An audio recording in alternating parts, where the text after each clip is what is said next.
War is a nightmare. War is awful. It is indifferent and devastating and evil. War is hell.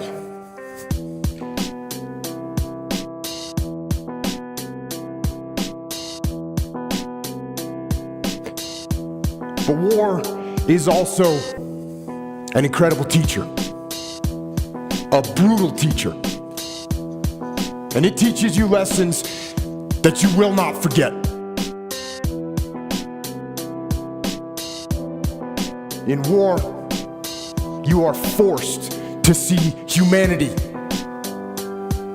at its absolute worst. And you are also blessed to see humanity in its most glorious moments. War teaches you about sorrow and loss and pain. And it teaches you about the preciousness and the fragility of human life. And in that fragility, war teaches you about death.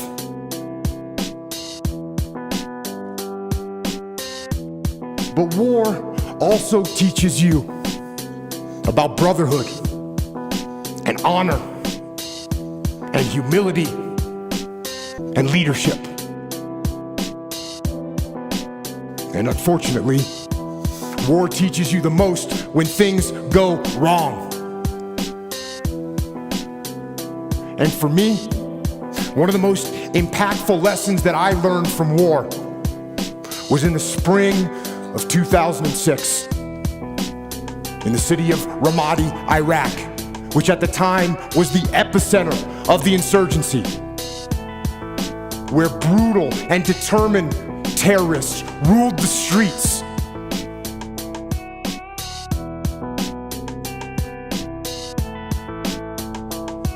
And it was in one neighborhood of that city, during an operation that I was in charge of,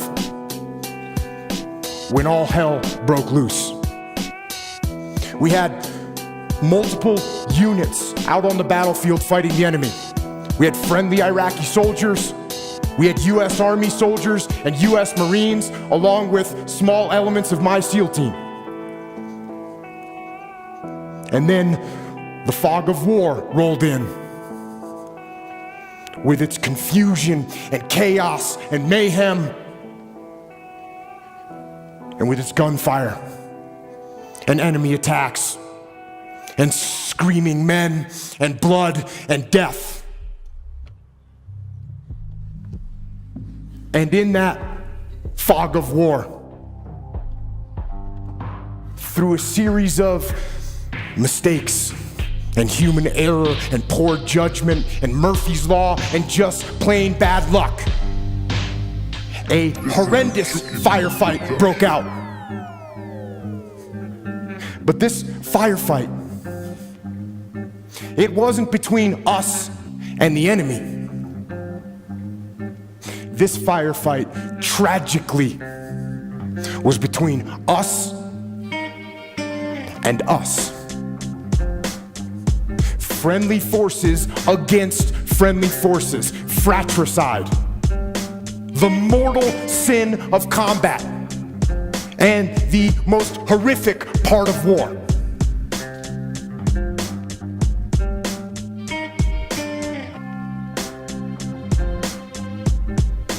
And when it was over, and the fog of war lifted, one friendly Iraqi soldier was dead, 2 more were wounded, one of my men was wounded, the rest of my SEALs were badly shaken.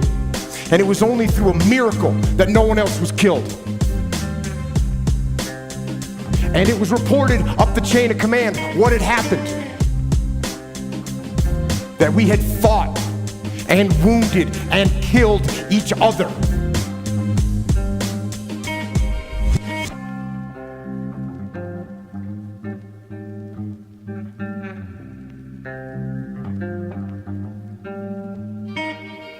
So I began to prepare my debrief.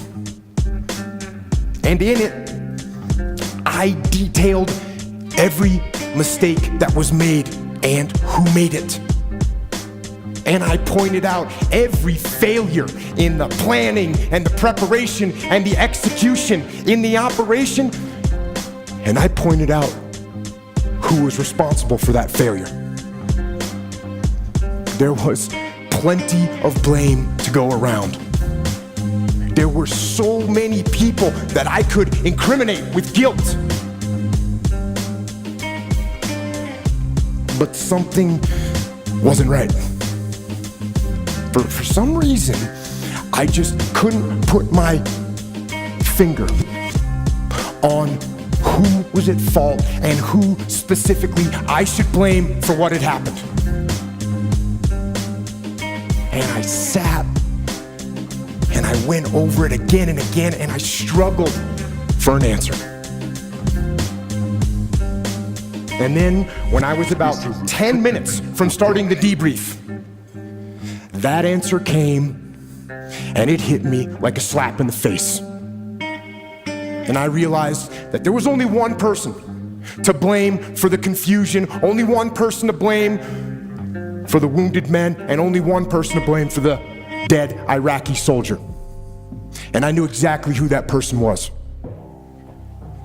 And with that knowledge, I walked into the debriefing room with my commanding officer, and the master chief and the investigating officer were sitting there waiting for me, along with the rest of my men, including my SEAL that had been wounded, who was sitting in the back of the room with his head and his face all bandaged up. And I stood up before them and I asked them one simple question. Whose fault was this? One of my SEALs raised his hand. And he said it was my fault. I didn't keep control of the Iraqi soldiers I was with. And they left their designated sector, and that was the root of all these problems. And I said, no, it wasn't your fault. And then another SEAL raised his hand and said it was my fault. I didn't pass our location over the radio fast enough, so no one knew what building we were in, and that's what caused all this confusion. It was my fault. And I said, no, it wasn't your fault either. And then another SEAL raised his hand. And he said, boss, this was my fault. I didn't properly identify my target, and I shot and killed that friendly Iraqi soldier.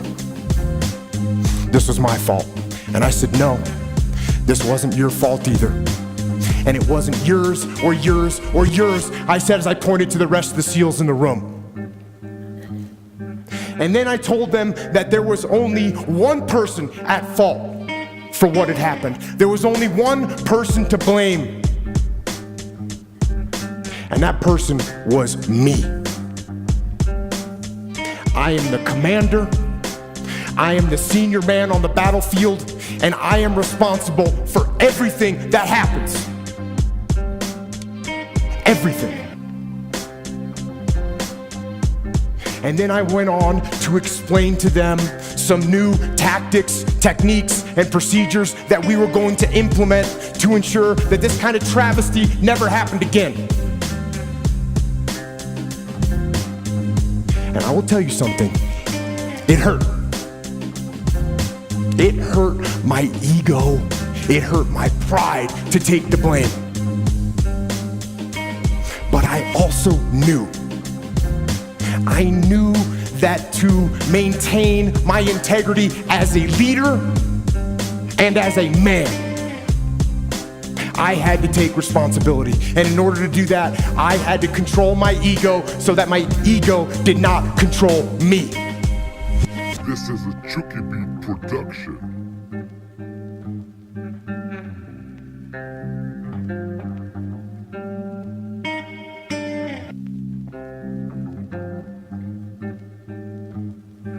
And you know what?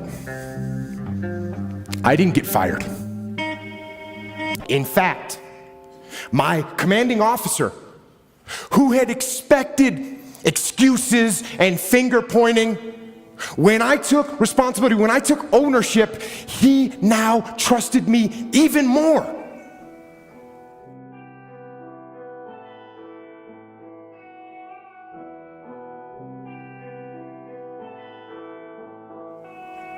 And my men,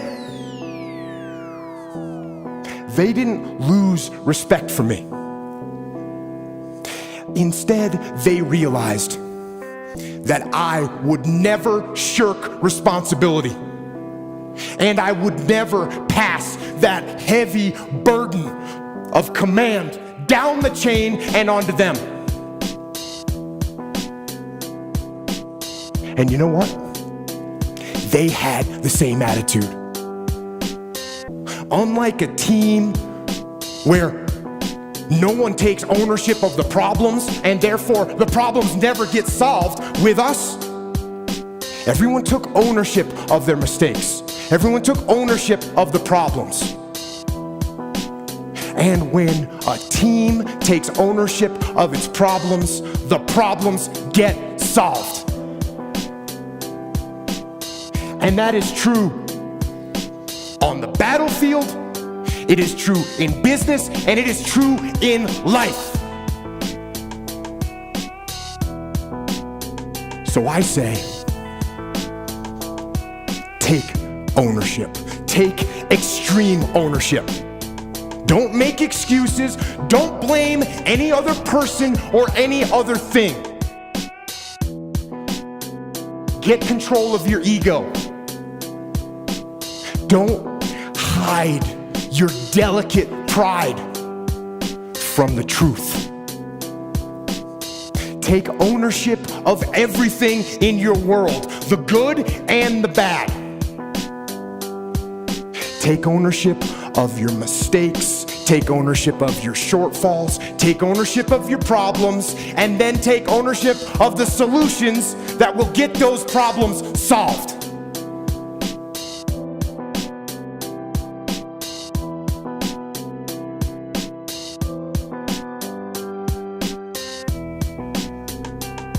Take ownership of your mission.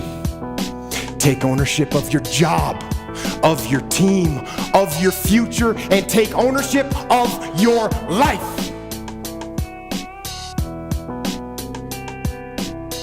And lead.